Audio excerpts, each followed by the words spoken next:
If you've ever had a conversation with me, chances are you've heard me talk at least once about how much I adore One Piece. I could go on for hours about how much I love this story, as it's one of my favorite series of all time, with its characters, themes, and messages all leaving an immense impression on me throughout the years. But before I'm ever able to get the words, "You should try One Piece," out of my mouth, I'm immediately met with, "One Piece? I'm not watching that, that's too long." That show is too big for you, Barnacle Boy. You'll never finish it. Yeah, just watch One Piece, bro. It only gets good after chapter 683. If there's one thing that One Piece is known for, it's how massively long of a story it is. Monkey D. Luffy and his ever-growing crew of Straw Hat Pirates have been sailing the Grand Line in search of the mysterious treasure One Piece since 1997. And after literally over 1,000 manga chapters and anime episodes, One Piece is a behemoth of a series when it comes to time commitment. One Piece is so dense of a story that if I were to try and tell someone who had little to no knowledge of the plot what was so exciting and cool about what's happening in the story right now, it's incredibly difficult to do that because of how many layers of pre-existing context is required to fully understand what's happening in the current story. And as someone who adores One Piece, it makes me sad that so many people dismiss ever giving it a shot based on its length alone. But I do recognize and understand how ludicrous of an endeavor it is to follow a story of this magnitude and scale. If I were to try and convince you why the series was cool and everything I love about it completely, this video would be at least 3 hours long, and if you're on the fence about starting One Piece, you're certainly not going to click on a video that long about it. So allow me to briefly show you why One Piece is as long as it is, and why you should try it even in spite of that. One Piece's length may be an immense deterrent for people who haven't given the series a shot yet, but it's also its greatest and most unique strength that it utilizes when telling its story. With the premise of a sea-filled world where pirates run amok across countless scattered populated islands, One Piece uses its massive length to its fullest, and almost every page serves to flesh out its world and story, with it having one of the most fully realized settings in a narrative that I've ever experienced. Across this pirate adventure, there are dozens upon dozens of unique islands and locations that the main cast of characters come across, each with their own unique setting that's more fantastical than the last. From a candy wonderland where the buildings and landmasses are composed of sweets and desserts, to a haunted island turned pirate ship filled with ghosts and other frights, to a civilization that lives entirely in the sky atop the clouds. Not only are these locations incredibly diverse, but nearly every aspect about them is fleshed out and makes the world feel more alive. From the weird and outlandish natural environments and technology that help the people on these islands live their daily lives, to the complex conflicts and even political turmoils that help drive the plot forward. These islands don't live in isolation to each other either, as nearly every part of the world connects to somewhere else.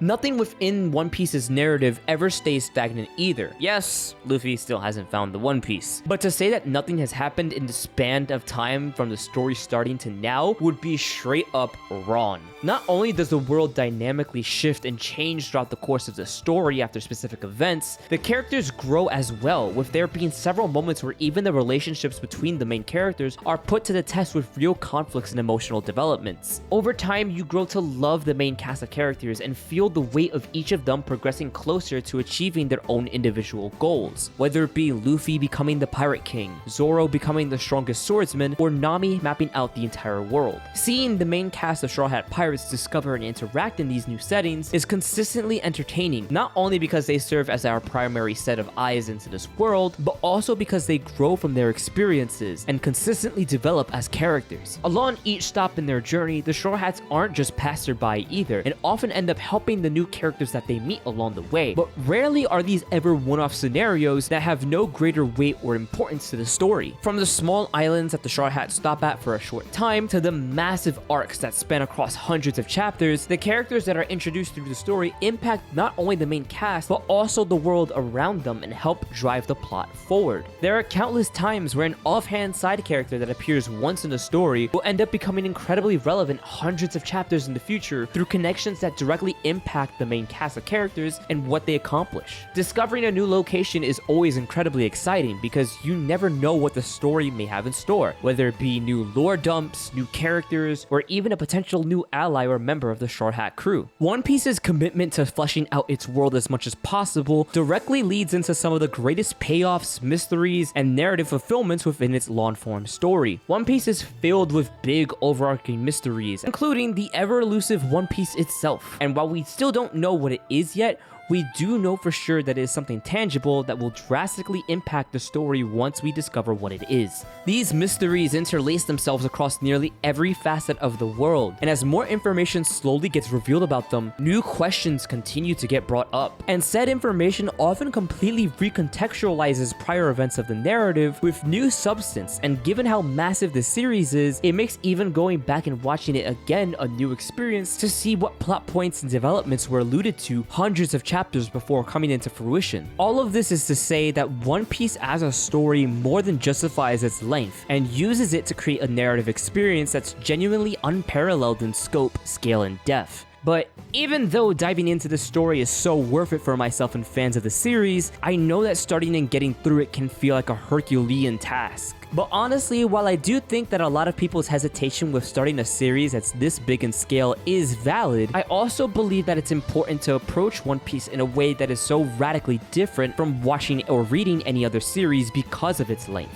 So if there's one more thing that I can recommend to those that are still on the fence, it's take your time. It took me around 3 years of consistently reading the manga to catch up to One Piece, and while that is a ridiculously long time for one single story, I often look back fondly at that experience. Taking my time with the series allowed me to experience the story beats and plot points and properly digest them, and having that chance to process those moments and allow myself to think about the journey and the mysteries of the world for myself heightened the story for me. Had I ended up binge reading the series instead, I feel like I would have done a disservice to the series and actively have made it feel like work instead of being something that's enjoyable. If you end up starting One Piece, do not feel like you have to catch up right away. I know that that counters almost everything about how people consume media in the modern day, with binging shows in order to be able to talk about them being incredibly popular. But honestly, I miss when I was reading One Piece for the first time and had what felt like an endless amount of chapters to dive into and consume. I will say though that reading One Piece is incredibly different from watching One Piece, as not only do people read at different paces compared to the set time that it takes to watch an episode, but the anime also has immensely different pacing, with its whole own host of issues, which makes watching One Piece a lot harder to recommend. I mean, there's a whole site called One Pace that trims and cuts out filler that the anime adds to the original source material. So personally, I'd wholeheartedly recommend the manga over the anime, as not only is it much more easy to digest and consume than a show that literally takes 16 days of straight watching to finish, but the quality is so much more consistent than the anime, with author Eiichiro Oda's skill as an artist consistently growing alongside the story as it continues. But regardless of how you choose to experience One Piece, if there is one thing that greatly illustrates my point, it's one scene from about halfway throughout the story where Luffy and his crew meet someone who could easily tell them what the One Piece is if they wanted. But Luffy absolutely refuses to be told, telling his crew that if he's told what the One Piece is, he would call off being a pirate immediately, ultimately showing that it's not the destination that's important, but enjoying the journey that it takes to get there, with all of its twists and turns. And fittingly, I believe that that's the best way to enjoy and approach One Piece as well. And let's be real, One Piece isn't even that long compared to other better shows. Thanks for watching. If you enjoyed this video, let me know in the comments about what you love about One Piece, or if you're planning to give it a shot. Please don't forget to like and subscribe either. I've thoroughly appreciated the support that the channel's been getting, and your boy is trying to crack 1K before the end of the year, so immense thank you to everyone that's been sticking around. This video is mostly a small thing that I wanted to do before moving on to the next big project, but if you also want to see more stuff like this, please let me know. I'll catch you guys then.